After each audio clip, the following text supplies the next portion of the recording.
So the next presentation is going to be Brad Jolliff. He's going to be talking about sampling South Pole-Aitken Basin. So Brad, I know you're on. Okay, thanks. So whenever you're ready, go ahead. Yep, can you hear me okay? Yes. Yes, so I was really glad to hear Caleb's talk. Very important to do geochronology. And I was glad to hear Jack say that collecting samples from SBA would be a high priority. As you can see in the graphic there, the South Pole lies on the southern rim of South Pole-Aitken Basin, huge 2,500 kilometer impact basin on the far side. And on the right, zooming in on some of this area shows some locations that you've heard about, things like Malapert Massif, which is likely on one of the ring remnants of SBA. Next slide, please. So why South Pole-Aitken Basin? It is a unique location on the moon and in the solar system. It's the largest and oldest clearly recognizable lunar impact basin. It completely resurfaced a large portion of the moon and reset ages over an enormous area. As such, it anchors the lunar chronology. This would be a great data point for Caleb's pre-4 billion year time period. Determine the SBA formation age and the chronology represented by large craters and basins within SBA is critically important. Why? Let's look at the next slide. So these samples are key to understanding the heavy bombardment of the moon. Was there a cataclysm, and what was its duration? This has implications for habitable environments on early Earth, has implications for models of early solar system dynamics. Next, please. And there's more.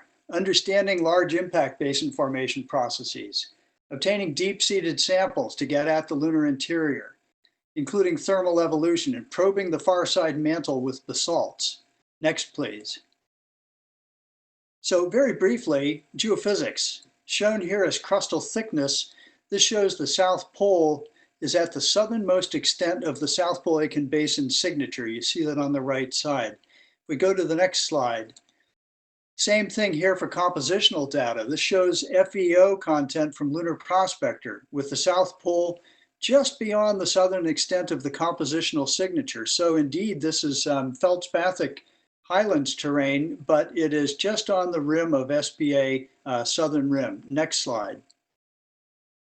And shown here, thorium content by Lunar Prospector. Same thing, South Pole lies just beyond the southern rim. There's sure to be some material there, but the materials are going to be dominated by other feldspathic components. We go to the next slide. So how to sample at the South Pole? Well, rocks are needed. They're needed for chronology. We need to return samples to Earth for this chronology. The graphics emphasize this.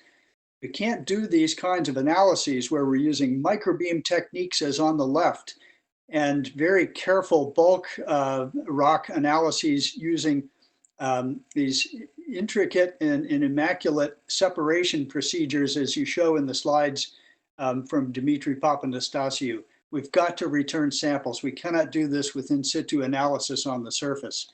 So next slide, please. How to sample at the South Pole? Well, again, rocks are of most interest, and these will be large breccias. Because these provide some sense of the relationship between class components, the breccias from South Pole-Aitken will be iron-rich as opposed to the more feldspathic materials of the typical feldspathic crust. Those are important too, but we'll have to collect enough samples and have the means to determine some of these more iron-rich breccias. As Juliana stated earlier, rock fragments in the regolith and rake samples, as you see in the center and on the right, are also very important to sample the diversity. And you heard about this from Jack and from Judy too. Next slide, please. Now this just, oh, actually we got oh no, it's good, that's good. This just emphasizes the importance of the rock fragments in the regolith. In the Apollo samples, they make up about 5 to 10% of the regolith. So we might consider some high grading by sieving. The fines are also important, but for other reasons, but sieving is something we might think about. Next slide, please. So these are the conclusions. I won't go through all this. It's here for the record, but to meet South Pole-Aitken Basin science requirements, we need samples returned to Earth. To be sure we're looking at South Pole-Aitken materials, we need large rocks for consortium study and context. We need small rocks from raking and sieving regolith. These are important to sample diversity. Best collected from below the uppermost surface layer, like 10 to 20 centimeters depth or greater. The upper surface layer is pretty fluffy and is the layer that's most heavily impacted by space weathering. But importantly, I just want to make the point that the area near the South Pole is outside the main compositional signature of SPA. SPA components will be diluted at South Polar sites, but still present. Multiple samples from different locations will really have to be addressed to get at this sort of continent-sized impact basin. Thank you. All right, thank you, Brad.